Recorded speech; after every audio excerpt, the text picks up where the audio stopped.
एक गांव में एक किसान रहता था। किसान के 3 बेटे थे और 3 बहुएं भी थी। किसान के पास थोड़ी बहुत ज़मीन थी जिसमें मेहनत करके किसान की रोजी रोटी चलती थी।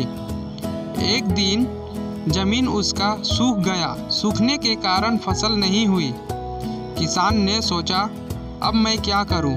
हमारा परिवार तो नहीं चल पाएगा। इतनी से फसल होती थी वो भी अब सूखने लगा। अब तो इतना महंगाई भी है कि हमसे नहीं हो पाएगा। किसान ने सोचा, शहर की ओर चलते हैं। शहर में जाकर मेहनत करूंगा, मजदूरी करके अपने परिवार के चलाएंगे। किसान अपने परिवार को साथ में लेकर शहर की तरफ चल दिया।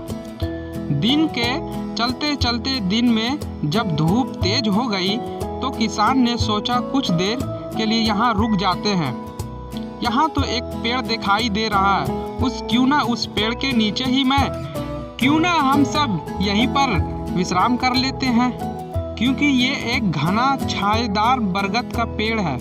इसके नीचे हम लोग बैठ जाते हैं। किसान ने सोचा कि खाली बैठने से भला कोई काम कर लिया जाए।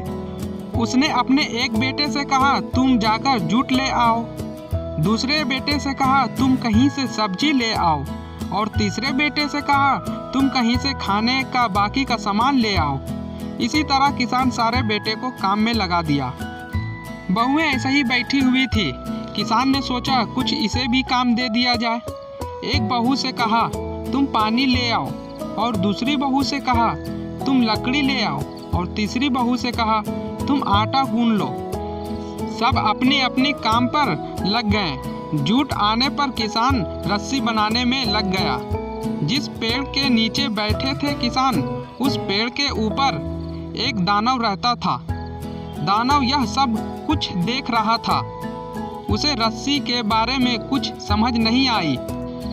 तभी दानव ने नीचे उतरा और उस किसान के पास गया और बोला। दानव ने उसे पूछा, क्या कर रहे हो आखिर तुम यहाँ पर? तो बूढ़े ने बोला कि तुम्हें नजर नहीं आ रहा है, मैं रस्सी बना रहा हूँ। दानव ने फिर पूछा, अरे आखिर क्यों इस रस्सी से क्या करोगे तुम? बोला, मैं इस रस्सी से तुम्हें मैं बांधूंगा। इतना सुनते ही दानव बहुत ही घबरा गया, क्योंकि वह दानव बहुत ही डरपोक था। तो किसान ने बोला, क्या तुम यहीं पर खड़े रहोगे कि अभी मैं तुम्हें बांध दूं? बोला, नहीं नहीं नहीं, मुझे मत बांधिए, मैं आपको बहुत कुछ मैं दे सकता हूँ, आप यहाँ से चले जाएंगे ना? किसान बोला, हाँ ठीक है, मुझे दो जो भी देना है। दानव ने एक सोने से भरा बक्सा उस किसान को दे दिया। किसान ने देखा कि इसमें तो बहुत सारा सोना है और उसे लेकर चले गया।